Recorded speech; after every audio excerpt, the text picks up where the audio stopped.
Assalamualaikum warahmatullahi wabarakatuh. Terima kasih atas perhatiannya. Pada kesempatan kali ini kita akan mencoba untuk mempelajari bersama terkait dengan cara-cara yang efektif untuk membeli dan menjual saham. Adapun beberapa poin yang akan kita bahas. Yang pertama adalah terkait dengan perusahaan sekuritas, broker atau pialang. Kemudian yang kedua terkait dengan rekening bank. Yang ketiga terkait dengan rekening dana nasabah atau RDN. Yang keempat terkait dengan aplikasi dari perusahaan sekuritas yang otomatis akan kita install pada piranti kita, baik itu handphone maupun yang lainnya. Kemudian yang terakhir adalah terkait dengan beberapa jenis emiten atau perusahaan terbuka yang melantai di Bursa Efek Indonesia. Adapun hal-hal yang lain terkait dengan pembukaan rekening dana nasabah atau RDN bisa dilihat pada video tutorial sebelumnya. Baiklah, untuk lebih jelasnya kita akan melihat pada monitor berikut ini. Pada tampilan monitor berikut ini, kita akan mencoba untuk membahas secara detail cara membeli saham. Jadi yang pertama yang akan kita bahas adalah tentang sekuritas atau pialang atau broker. Kemudian di sini ada berikutnya terkait dengan bank, kemudian rekening dana nasabah atau RDN, kemudian aplikasi dari pihak sekuritas, dan yang terakhir adalah emiten atau perusahaan terbuka atau PT yang merupakan anggota pada Bursa Efek Indonesia. Terkait dengan pembahasan masalah saham ini, semuanya akan bermuara atau terkait dengan yang namanya Bursa Efek Indonesia atau pasar modal atau pasar efek. Jadi nanti pada Bursa Efek Indonesia ini merupakan sebuah wadah yang mewadahi beberapa jenis pasar efek. Di antaranya ada saham, ada obligasi, dan reksadana. Kemudian terkait dengan informasi Bursa Efek, kita bisa masuk pada website di sini ini www.idx.co.id. Nah, pada tampilan berikut ini kita akan membahas secara detail. Jadi ini merupakan detail tahapan memulai berdagang atau investasi saham. Ada 3 bagian di sini ini. Yang pertama adalah terkait dengan nasabah, itu diri kita. Kemudian yang kedua terkait dengan RDN dan akun dari sekuritas. Kemudian yang bagian yang ketiga adalah pada saat kita buy atau sell saham, kemudian sampai nanti menghasilkan dividen, kemudian kita bisa menghasilkan capital gain, kita bisa gain atau loss. Nah, kita akan membahas sekilas terkait dengan pada posisi blok yang di sebelah kiri atau blok yang pertama ini. Untuk nasabah atau diri kita, kalau kita akan memulai untuk membeli dan menjual saham, baik itu kita sebagai trader maupun sebagai investor, maka ada beberapa persyaratan yang akan kita penuhi. Yang pertama adalah fotokopi KTP, yang kedua adalah fotokopi NPWP. Tetapi kalau kita belum mempunyai NPWP, ini bisa dilewati. Kemudian yang berikutnya, yang ketiga adalah fotokopi halaman depan buku rekening bank. Jadi fungsinya untuk deposit dan transfer. Jadi nanti kita akan mempunyai 2 rekening. Yang pertama adalah rekening dari bank yang kita miliki dan kita daftarkan pada sekuritas yang berfungsi untuk transfer dan deposit. Nah, kemudian di bagian yang kedua ini ada yang namanya RDN atau rekening dana nasabah. Jadi kalau kita ini saya contohkan untuk membuka RDN umpamanya pada BSI atau Bank Syariah Indonesia. Nah, maka kita akan mendapatkan RDN dari Bank Syariah Indonesia. Tetapi yang mendaftarkan ke BSI ini adalah pihak sekuritas. Jadi yang mendaftarkan RDN ke bank RDN kita itu adalah pihak sekuritas atau pihak brokernya. Kemudian yang berikutnya kita akan memperoleh akun sekuritas. Akun sekuritas ini diberikan oleh perusahaan sekuritas. Contoh di sini saya contohkan untuk menggunakan umpamanya Pintraco Sekuritas. Nah, sehingga dari pihak sekuritas, ketika kita sudah memiliki akun sekuritas, maka kita akan memperoleh user account, kemudian password dan PIN, yang kesemuanya ini akan digunakan terkait dengan jual beli saham. Nah, setelah kita memiliki RDN, kemudian kita memiliki akun dari sekuritas, maka kita bisa memulai untuk membeli dan menjual saham. Kita bisa buy, kita bisa sell saham yang kita inginkan, tentu dengan beberapa tahapan sebelumnya. Di antaranya adalah untuk melakukan fundamental analysis, kemudian technical analysis, serta memperhatikan news yang ada pada saat sebelum kita membeli atau menjual saham. Jadi pada prinsipnya untuk memulai tahapan saham kita harus memiliki RDN. Jadi secara detail ini sudah pernah saya post untuk cara membuat RDN. Jadi nanti bisa dilihat pada tutorial atau video cara membuat RDN. Pada prinsipnya kita memiliki RDN, kemudian kita memiliki akun dari sekuritas.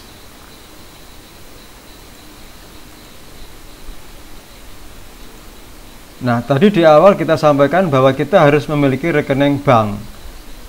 Rekening bank digunakan untuk yang pertama transfer atau deposit ke rekening dana nasabah. Jadi kita memiliki dua rekening itu. Yang pertama adalah rekening bank kita, rekening biasa. Kemudian kita yang kedua adalah RDN atau rekening dana nasabah. Nah, untuk mengisi atau persiapan membeli saham, maka kita harus mentransfer sesuai dengan kemampuan atau kebutuhan kita. Kemudian yang kedua untuk transfer atau penarikan dari RDN ke rekening bank. Jadi dari RDN kita kemudian ke rekening bank yang kita miliki atau yang kita daftarkan pada awal sebelumnya, saat ketika kita mendaftar RDN. Jadi ini fungsinya. Kalau umpamanya kita sudah memiliki dana, kemudian kita jual beli, kemudian kita ada keuntungan, kita akan menarik dana kita yang dari RDN ke rekening bank kita, maka fungsinya di situ. Untuk masalah bank yang kita pakai, kita bisa menggunakan berbagai macam bank yang melayani. Nanti teman-teman bisa konfirmasi ke bank terkait, kita bisa melakukan rekening yang kita pakai bisa di BSI, kemudian bisa di BNI, bisa di Bank BRI, bisa di BCA, maupun pada Bank Mandiri, dan tentu juga bank-bank yang lainnya. Nah, kemudian untuk perusahaan sekuritas, ini kita ada sangat banyak di Indonesia ini perusahaan sekuritas yang sudah terdaftar di OJK. Di antaranya yang kita pakai ada dari Pintraco Sekuritas. Kemudian selain itu ada BNI Sekuritas, ada Indo Premier, ada Mandiri Sekuritas, kemudian ada Trimegah, ada Mirai Aset, dan seterusnya. Nah, ini contoh dari 10 sekuritas yang ada. Nah, ini ada beberapa yang perlu kita cermati nanti apabila teman-teman untuk memilih sekuritas. Jadi ini setiap sekuritas dia mempunyai kode ya, kode sekuritas seperti ini. Nah, kemudian setiap sekuritas itu dia memberikan fee beli dan fee jual. Jadi nanti juga ini perlu kita perhatikan untuk fee beli dan fee jual dari masing-masing sekuritas sebelum kita memilih.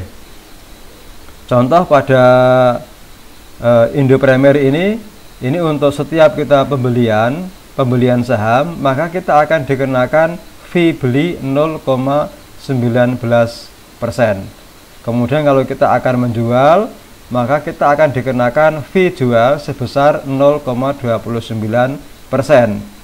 Nah, begitu juga pada sekuritas yang lain, ini mulai dari Mirai Aset, BNI, Sinarmas, kemudian Trimegah, Mandiri, Bintrako, MNSI, sampai ke BCA. Ini menerapkan fee beli dan fee jual yang beragam. Nanti silakan teman-teman bisa mencermati, bisa mencari yang paling murah atau mencari yang terkait dengan kualitas. Kemudian yang paling penting adalah terkait dengan kebutuhan kita. Apakah kita akan menjadi seorang trader ataukah kita akan menjadi seorang investor dengan long term terkait dengan pembelian dan penjualan saham kita. Nah, berikutnya setiap masing-masing perusahaan sekuritas ini juga memberikan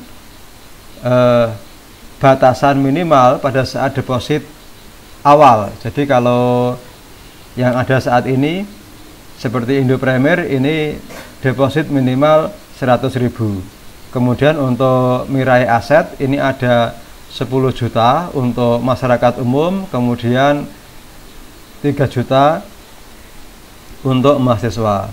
Terus seperti itu, termasuk untuk Mandiri Sekuritas juga ada 2 jenis, 10 juta untuk masyarakat umum, kemudian 5 juta untuk mahasiswa. Nah, sehingga kalau saat ini bisa disesuaikan dengan kemampuan kita bisa memulai dari minimal 100.000 untuk depositnya. Kemudian terkait dengan emiten atau perusahaan yang melantai di Bursa Efek, itu ada lebih dari 650 perusahaan. Kemudian pada setiap kelompok-kelompok perusahaan itu ada kelompok terkait dengan sektor perusahaan tersebut, kemudian ada indeks pada masing-masing kelompok perusahaan, ada indeks saham syariah Indonesia, ada indeks LQ45, ada indeks Kompas 100 dan seterusnya. Nah, perusahaan-perusahaan atau emiten yang ada sangat banyak, termasuk yang ada di sekitar kita seperti PT Telkom Indonesia, kemudian ada perbankan dari BSI atau Bank Syariah Indonesia, kemudian ada MNC, PT Media Nusantara Citra, ada Indofood, kemudian ada Unilever, ada PT Adaro Energi, kemudian ada Astra Internasional. Nah, selain perusahaan-perusahaan yang besar ini, tentu masih ada sangat ratusan perusahaan atau emiten yang melantai di Bursa Efek Indonesia. Nah, contoh ini adalah daftar saham yang masuk pada kategori ISSI atau Indeks Saham Syariah Indonesia. Jadi ini ada sekitar 450-an. Ini sekilas kita berikan contoh seperti ini. Ini yang masuk pada kategori ISSI atau saham syariah. Kemudian lembar kedua seperti ini dan seterusnya sampai 450 emiten atau perusahaan. Nah, berikutnya kalau kita mendaftar pada sekuritas dimanapun, maka otomatis kita akan memperoleh aplikasi dari sekuritas tempat kita mendaftar. Ini kebetulan saya contohkan, kalau kita mendaftar pada Bintrako Sekuritas, maka kita akan mendapatkan aplikasi yang bernama Profit Anywhere. Ini bisa kita download dari Play Store, kemudian ini kita install pada ponsel kita seperti ini. Apabila ini kita buka, maka ini tampilannya.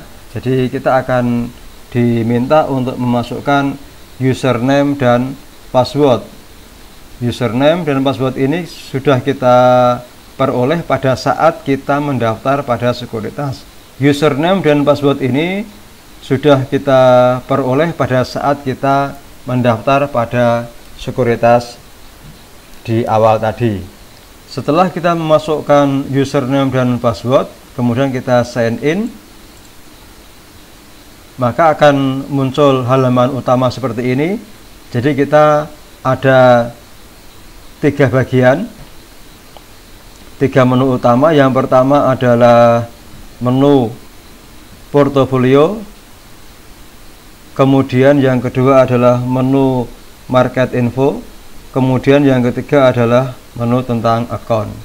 Pada menu market info, maka kita bisa melihat seperti ini isinya. Jadi ini mulai dari order book, kemudian running trade, kemudian indices, kemudian global indices, kemudian ada untuk chart, tabel, dan seterusnya.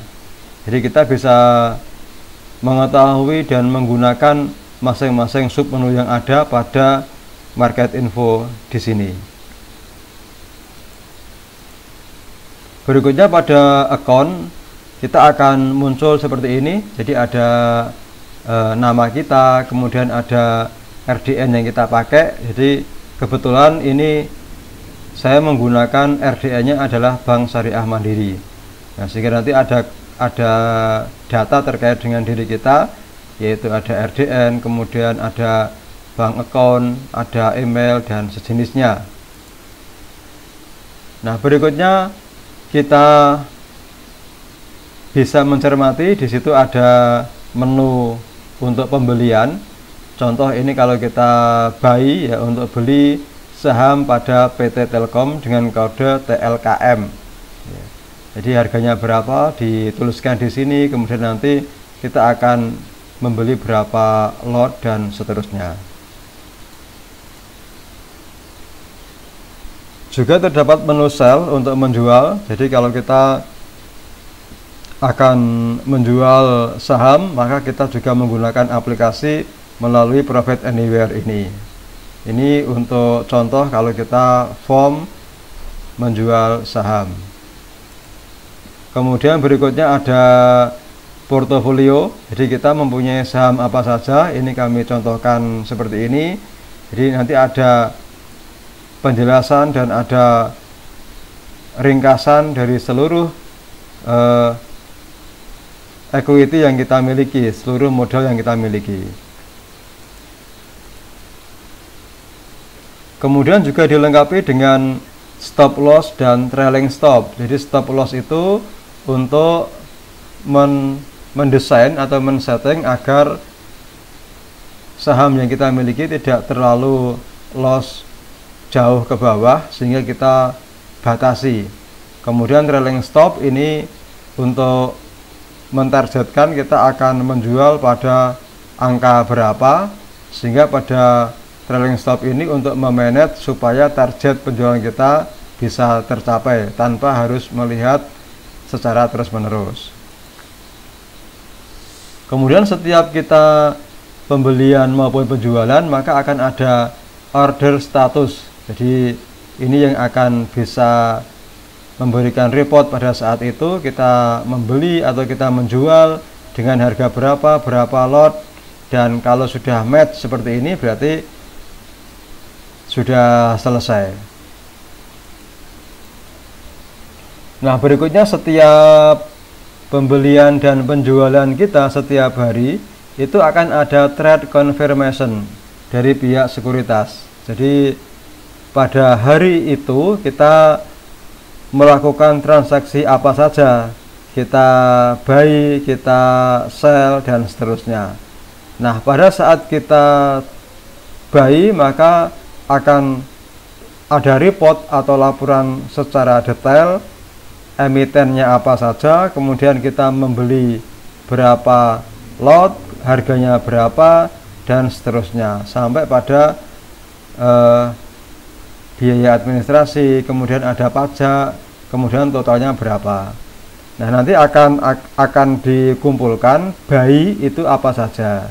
Nah, kemudian untuk sell transaction, ya untuk penjualannya, oh kita menjual saham tertentu, umpamanya Adaro ini, Adaro berapa lot, kemudian kalau kita penjualan maka akan ada pajaknya di sini ini. Jadi ini akan diberikan setiap hari, setiap sore setelah tutup pasar pada Bursa Efek Indonesia, kita akan mendapatkan laporan transaksi harian.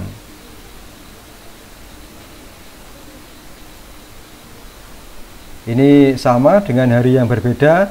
Jadi kita buy emiten apa, kita menjual emiten apa.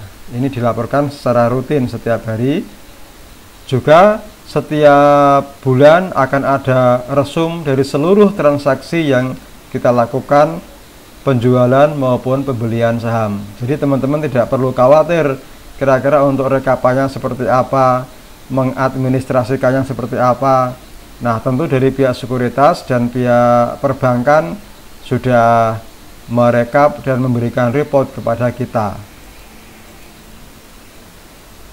Ini juga masih sama untuk trade confirmation. Jadi konfirmasi perdagangan yang kita lakukan.